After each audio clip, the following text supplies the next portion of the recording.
Boa noite. Então, eu gostaria de agradecer também ao professor Pamplona. Muito bom ouvir sobre esse tema de um professor tão renomado como o doutor. E em relação a essas questões, é extremamente necessário a gente pensar cada vez mais sobre isso, sobre as relações no mundo virtual e o quanto isso tem impactado a nossa realidade, seja ela emocional, seja ela profissional. E agora, minha tarefa é apresentar, então, para realizar essa interdisciplinaridade, a professora Marta Hembe, médica. Eu vou falar uma parte do currículo dela, porque pela pequena parte que eu vou falar, já vão perceber o quanto é de ponta essa palestrante que nós temos aqui hoje. Ela fez mestrado e doutorado em neurociências pela PUC e pela Universidade UCLA.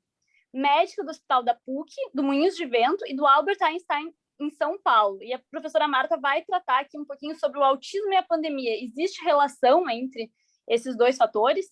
Então, eu passo aqui a palavra brevemente, né, minha fala, para a professora Marta, para poder ouvir ela, a contribuição dela nessa noite. Olá, pessoal. Queria agradecer a Mariana, o Daniel pelo convite.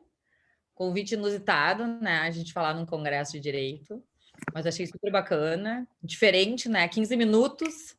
Então, eu vou tentar, em 15 minutos também, vou tentar não passar do tempo. Podem me chamar se eu estiver passando aqui.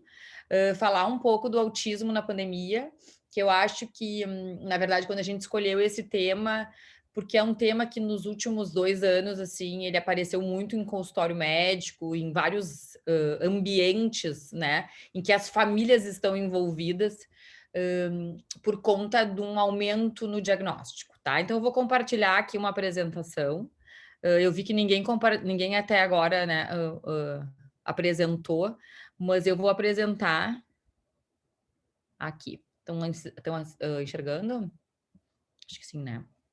Bom, então eu vou falar rapidamente, né, de autismo e pandemia, se existe a relação. Então, porque nesses últimos 2 anos o pessoal chega no consultório e a gente faz diagnóstico de autismo e a pergunta das famílias, a pergunta de todo mundo é: mas existe uma relação, né?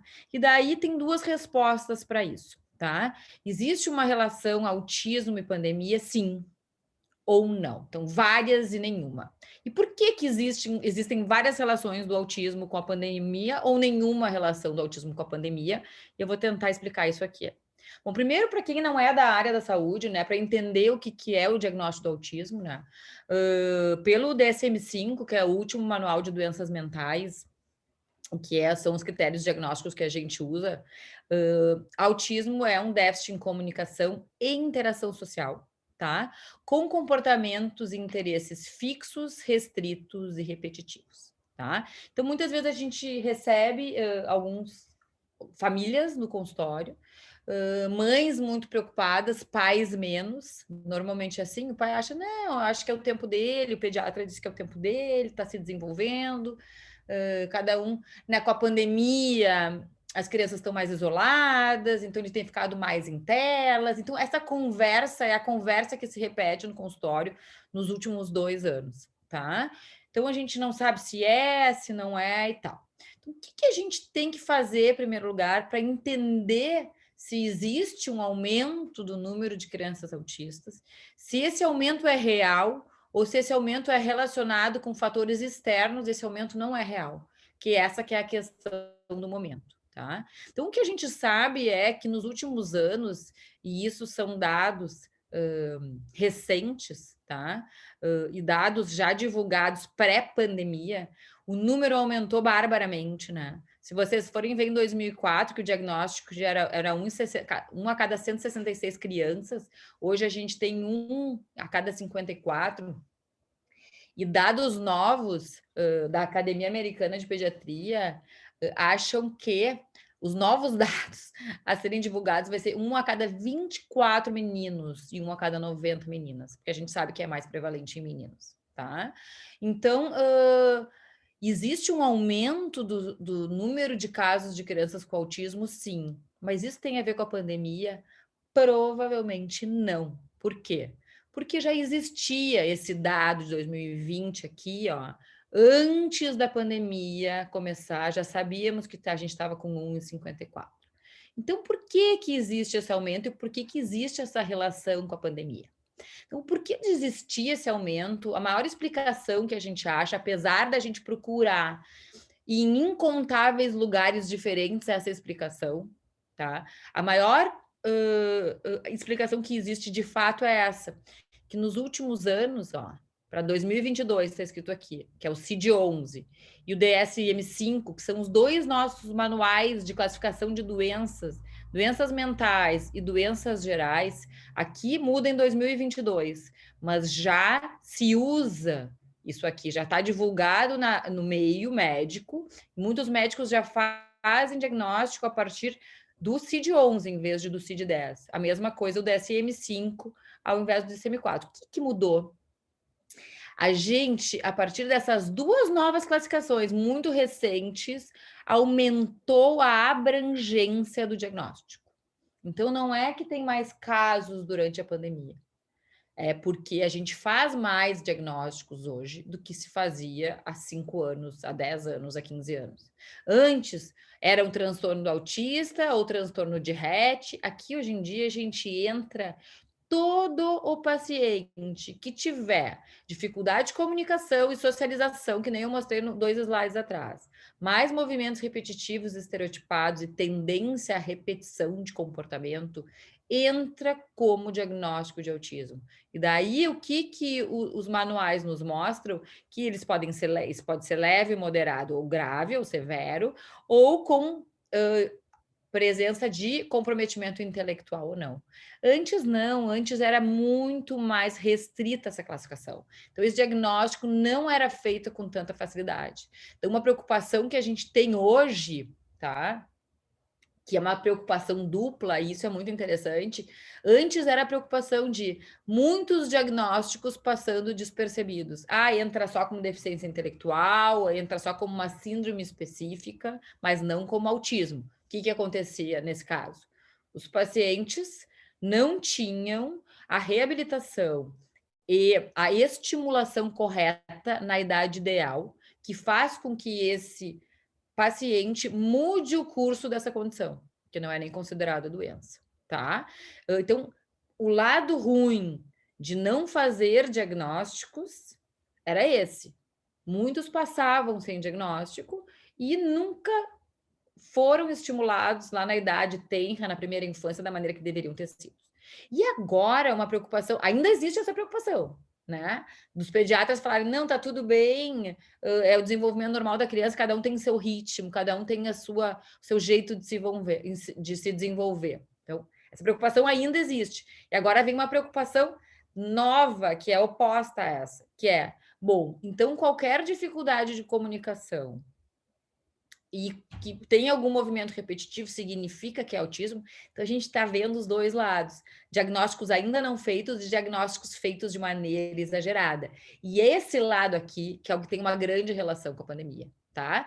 Os diagnósticos não feitos e com esse aumento do espectro, no sentido de entrar mais gente dentro do diagnóstico, já veio um pouquinho antes da pandemia ali, tá? Esse tem que ser incluído, tem que ser incluído. Agora, esse lado aqui é um lado novo, tá?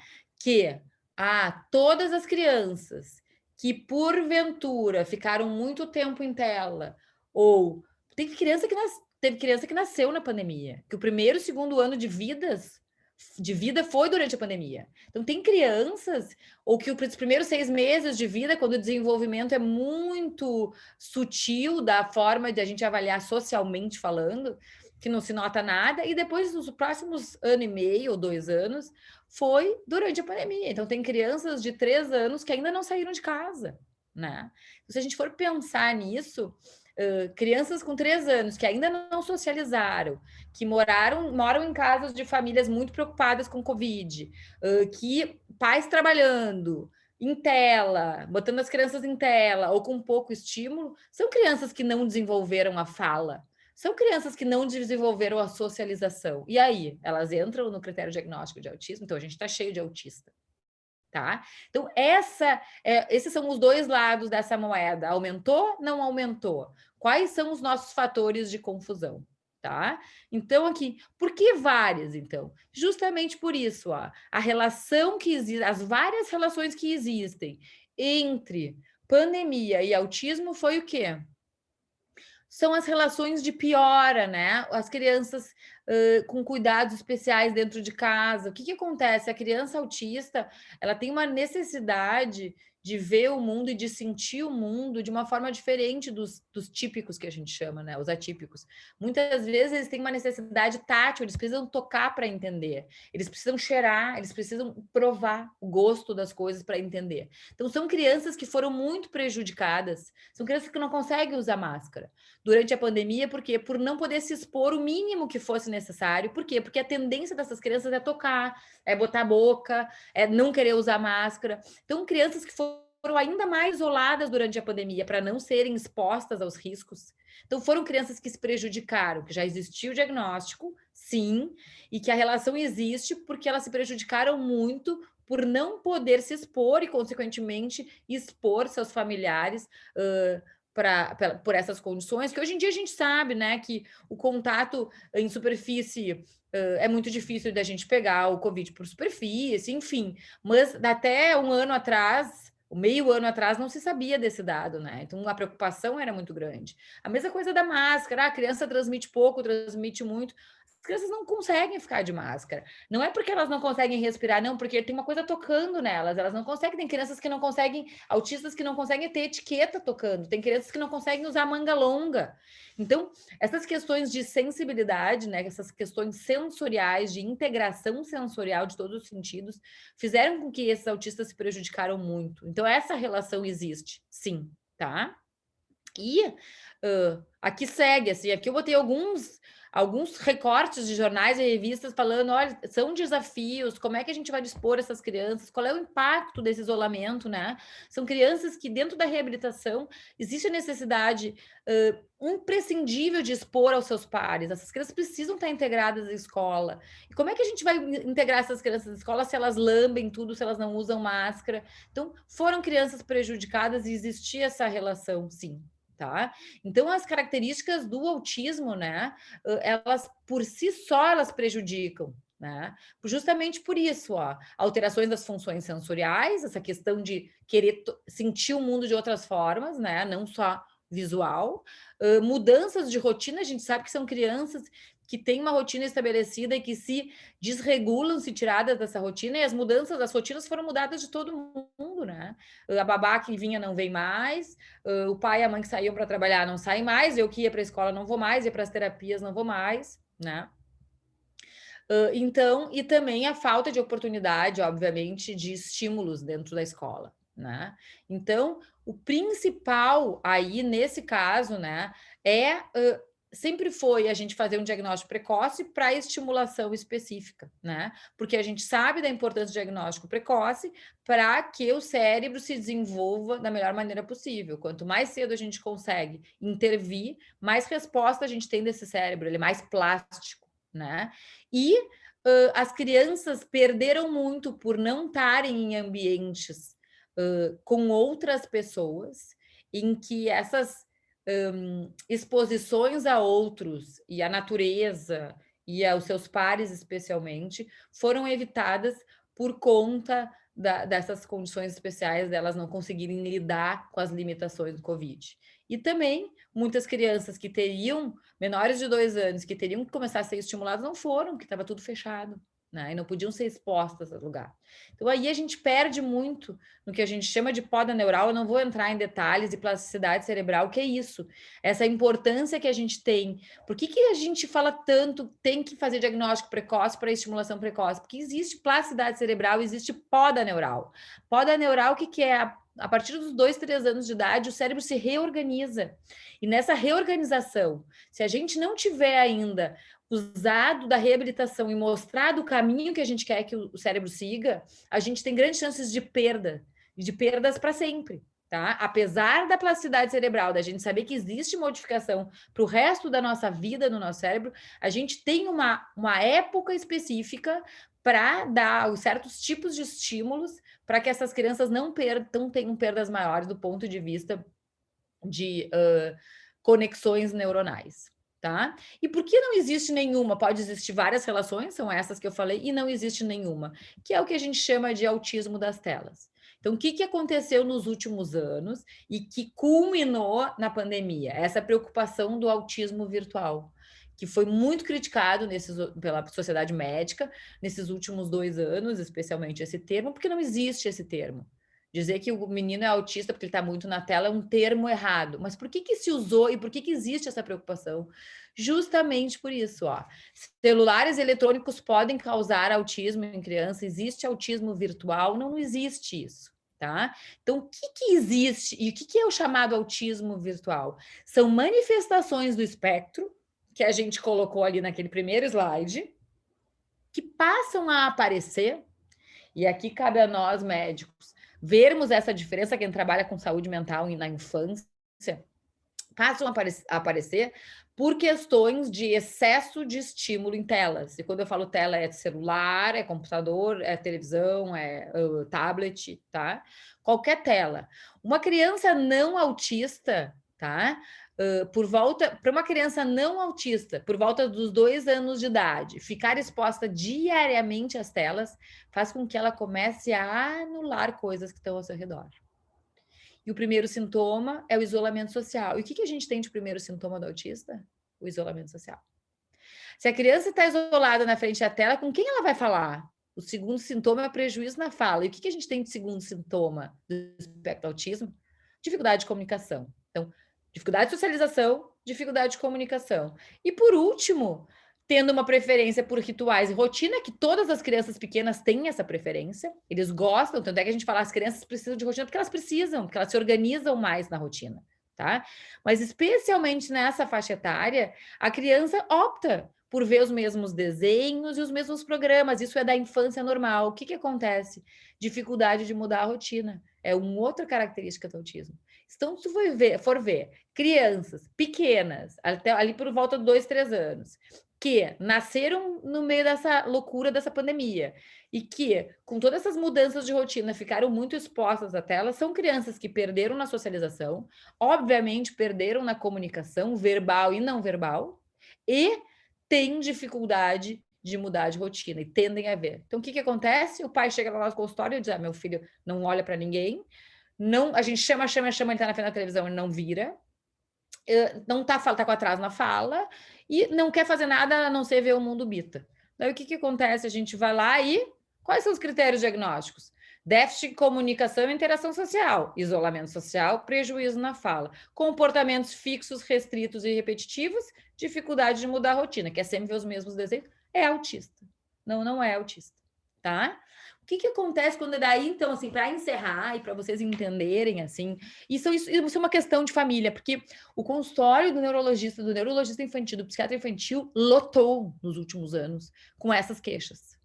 Será que o meu filho é autista ou o meu filho é um autista virtual, um autista da pandemia, porque ele passou os últimos 2 anos na frente da televisão? E esse é um diagnóstico diferencial que muitas vezes não é fácil para a gente. E o que a gente precisa fazer? Tem casos, obviamente, que tu olha, tu senta, minha consulta sempre começa no chão, brincando com a criança, os primeiros 40 minutos, e que eu vejo que a criança tem um padrão muito típico do autismo. Agora, tem muitos casos em que são crianças que foram super expostas a tudo isso, que eu fico em dúvida, e que eu falo, então nós vamos fazer o seguinte, daqui a 2 meses, vocês vão voltar aqui. Nesses 2 meses, eu não quero tela, até porque até há 2 anos de idade, 4 anos de idade, a gente sugere que não exista nada de tela na vida dessas crianças. Então, não é só por isso, é porque não deve existir tela na vida de criança pequena. Então, vocês voltam aqui daqui a 2 meses, sem tela e estimulando. Já dá para botar na escolinha, já vai. Dá para ir para a creche, já vai. Vamos para o parque, vamos tirar as máscaras dentro de casa e vamos dar um estímulo apropriado. E daí a gente volta para uma revisão. Então, é isso que tem acontecido. Existe ligação autismo-pandemia? Existe. Nos autistas que têm esse diagnóstico, tá? Muita ligação. Piora da socialização, piora do estímulo na primeira infância, piora porque eles são crianças que a gente tem que ter mais cuidado por essa exposição que eles trazem a si e a quem mora com eles.